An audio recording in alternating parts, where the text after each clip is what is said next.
എല്ലാവർക്കും green and ഗ്രേവിയിലേക്ക് സ്വാഗതം.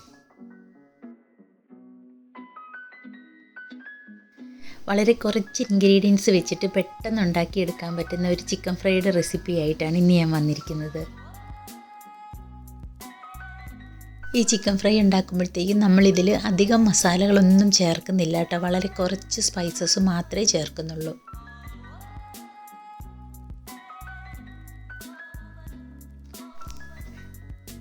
ഈ ചിക്കൻ ഫ്രൈ ഉണ്ടാക്കാൻ വേണ്ടിയിട്ട് ഞാനിവിടെ എടുത്തിരിക്കുന്നത് എല്ലോട് കൂടിയിട്ടുള്ള ഒരു 3/4 കിലോ ചിക്കനാണ്.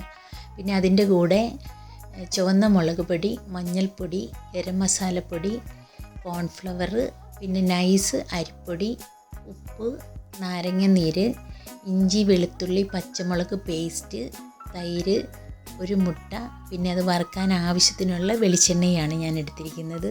പിന്നെ നിങ്ങളുടെ കയ്യിൽ കോൺഫ്ലവർ ഇല്ലെങ്കിൽ അതിന് മൈദ എടുത്താലും മതി. ഇനി നമുക്ക് ഉണ്ടാക്കി തുടങ്ങാം. അതിന് വേണ്ടിയിട്ട് ചിക്കൻ ഞാൻ നേരത്തെ ഇവിടെ നന്നായിട്ട് കഴുകി വാരി എടുത്ത് വെച്ചിട്ടുണ്ടായിരുന്നു. ഇനി നമുക്ക് അതിലേക്ക് പൊടികളെല്ലാം ചേർത്ത് കൊടുക്കാം. പിന്നെ ഇതിൻ്റെ ഇൻഗ്രീഡിയൻസും മെഷർമെൻറ്റും എല്ലാം ഞാൻ താഴെ ഡിസ്ക്രിപ്ഷനിൽ കൊടുത്തേക്കാട്ടെ. നിങ്ങൾ ആവശ്യമുള്ളവർ അത് ചെക്ക് ചെയ്താലും മതി. പിന്നെ മസാലകളൊക്കെ, അതായത് മുളക് പൊടിയൊക്കെ വേണമെങ്കിൽ നമ്മുടെ എരിവിനനുസരിച്ചിട്ട് നിങ്ങൾ മാറ്റി കൊടുക്കാം.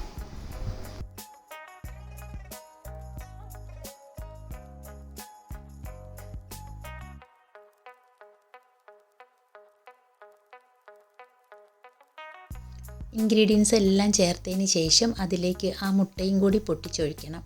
എന്നിട്ട് നമ്മൾ കൈകൊണ്ട് തന്നെ നന്നായിട്ട് ആ മസാല എല്ലാം കൂടി മിക്സ് ചെയ്ത് കൊടുക്കണം. അത് നമ്മൾ കൈകൊണ്ട് തന്നെ മിക്സ് ചെയ്യണം കേട്ടോ. അന്നേരമാണ് ആ മസാലകളൊക്കെ ചിക്കനിൽ നന്നായിട്ട് പിടിക്കുക. ഈ മസാല എല്ലാം കൂടി മിക്സ് ചെയ്തതിന് ശേഷം നമുക്ക് ചിക്കൻ 1 മണിക്കൂർ നേരത്തേക്ക് ഒന്ന് മാറ്റി വെക്കാം.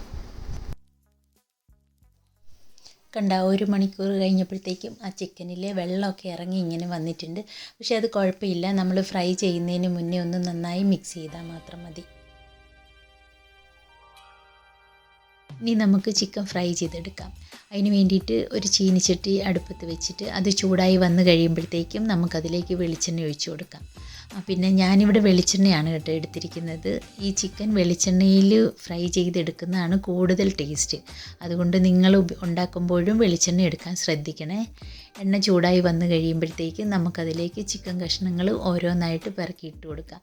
ഇതിപ്പോൾ നമ്മൾ ഫ്രൈ ചെയ്ത് തുടങ്ങുമ്പോഴത്തേക്കും കുറച്ച് നല്ല ഫ്ലെയിം വെച്ചോളൂ, കുഴപ്പമില്ല. നമുക്ക് കഷ്ണങ്ങൾ അതിൽ നിരത്തി കൊടുക്കാം. ഒരു 2 മിനിറ്റ് ഹൈ ഫ്ലെയിമിലിരുന്നതിന് ശേഷം പിന്നെ മീഡിയം ഫ്ലെയിമിലേക്ക് ആക്കി കൊടുക്കണം. അല്ലെങ്കിൽ അത് പെട്ടെന്ന് ചിക്കൻ്റെ പുറംവശമൊക്കെ കരിഞ്ഞു പോകും, ഉള്ളു വേവുകയില്ല. മീഡിയം ഫ്ലെയിമിലാക്കി ഒരു 6-7 മിനിറ്റ് വെച്ച് കൊടുക്കാം. അതിന് ശേഷം കഷ്ണങ്ങൾ നമുക്ക് തിരിച്ചിട്ട് കൊടുക്കാം. ഈ ചിക്കൻ ഫ്രൈക്കുള്ള മസാലയുടെ കൂടെ നമ്മൾ കുരുമുളക് ചേർത്തിട്ടില്ല കേട്ടോ. സാധാരണ നമ്മൾ ചിക്കനൊക്കെ എങ്ങനെ വെക്കുമ്പോഴും അതിൽ കുറച്ച് കുരുമുളക് ചേർക്കുമല്ലോ. നമ്മളിവിടെ കുരുമുളകിന് പകരമാണ് പച്ചമുളക് ചേർത്തിരിക്കുന്നത്. ആ ഇഞ്ചിയും വെളുത്തുള്ളിയും പച്ചമുളകും കൂടെ ഉള്ള പേസ്റ്റ് നമ്മൾ ചേർത്ത് കൊടുത്തിട്ടുണ്ടല്ലോ. ഇപ്പോൾ ഈ ചിക്കൻ ഒക്കെ ഫ്രൈ ചെയ്യുമ്പോഴും കറി വെക്കുമ്പോഴും ഒക്കെ അതേപോലത്തെ പേസ്റ്റ് ചേർക്കുമ്പോൾ ഒരു പ്രത്യേക ടേസ്റ്റ് ഉണ്ട്. ഇപ്പം നമ്മുടെ ചിക്കൻ ഒരു ഓൾമോസ്റ്റ് ഫ്രൈ ആയി വന്നിട്ടുണ്ട്. വീണ്ടും അതൊന്നും കൂടി തിരിച്ചു മറിച്ചും ഒന്ന് ഇട്ട് കൊടുത്താൽ മതി. എന്നിട്ട് നമുക്കത് കോരിയെടുക്കാം.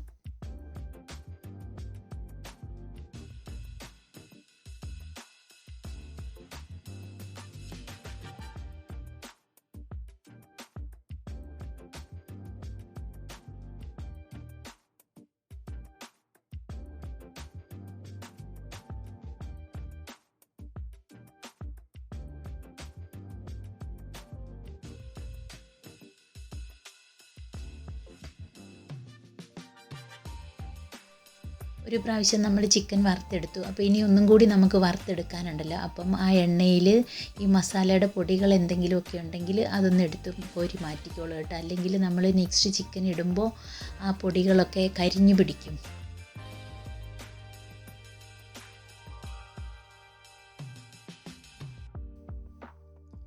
ഇനി നമുക്ക് ബാക്കിയുള്ള ചിക്കനും കൂടി അതിലേക്ക് ഇട്ടിട്ട് ഇതുപോലെ തന്നെ നമുക്ക് വറുത്ത് കോരിയെടുക്കാം. ഞാനുണ്ടാക്കുന്ന റെസിപ്പീസൊക്കെ നിങ്ങൾക്ക് ഇഷ്ടപ്പെടുവാണെങ്കിൽ നിങ്ങളുടെ ഫ്രണ്ട്സിനും ഫാമിലിക്കും ഒക്കെ അതൊന്ന് ഷെയർ ചെയ്ത് കൊടുക്കാൻ മറക്കണ്ട കേട്ടോ.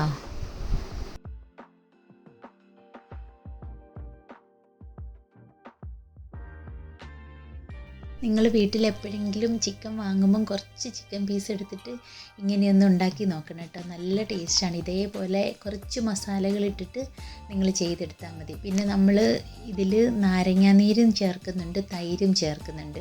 ആ തൈര് ചേർക്കുമ്പം തീരെ പുളിയില്ലാത്ത തൈര് നിങ്ങൾ എടുത്തോളൂ. അതെന്താ വെച്ചാൽ നമ്മൾ തൈര് ചേർക്കുന്നത് ആ ചിക്കൻ കഷ്ണങ്ങൾ നല്ല സോഫ്റ്റായിട്ട് കിട്ടാൻ വേണ്ടിയിട്ടാണ്. അങ്ങനെ ചിക്കൻ മുഴുവൻ നമ്മളിവിടെ വറുത്തെടുത്തിട്ടുണ്ട്. ഇതിന് തീരെ എണ്ണ കുടിക്കുന്നൊന്നും ഇല്ല കേട്ടോ. ഈ ചിക്കൻ ആ ചിക്കന് പുറത്ത് നല്ല കോട്ടിങ്, ക്രിസ്പി ആയിട്ടുള്ള കോട്ടിങ് ഉണ്ടല്ലോ, അതുകൊണ്ട് തീരെ എണ്ണ കുടിക്കുന്നില്ല. ഇനി നമുക്ക് ഇതൊന്ന് വേണമെങ്കിൽ ഗാർണിഷ് ചെയ്യാൻ വേണ്ടിയിട്ട് അതേ എണ്ണയ്ക്കകത്തേക്ക് തന്നെ ഒരു കുറച്ച് കരിവേപ്പില ഇട്ടിട്ട്, അധികം സമയം എടുക്കണ്ട, കരിവേപ്പില ഇട്ട് അങ്ങനെ തന്നെ അതിങ്ങോട്ട് കോരിയെടുക്കാം. അതിൻ്റെ കൂടെ തന്നെ പച്ചമുളക് ഉണ്ടെങ്കിൽ ഒരു 1-2 പച്ചമുളകും കൂടി ആ എണ്ണയിലേക്കിട്ട് ഒന്ന് കോരിയെടുക്കുക. അത് നമ്മൾ വെറുതെ ഒരു ഭംഗിക്ക് വേണ്ടിയിട്ട് ആ ചിക്കൻ ഒന്ന് ഗാർണിഷ് ചെയ്യാൻ വേണ്ടിയിട്ടാണ്. അത് നിങ്ങൾക്ക് വേണമെങ്കിൽ മാത്രം ചെയ്താൽ മതി കേട്ടോ.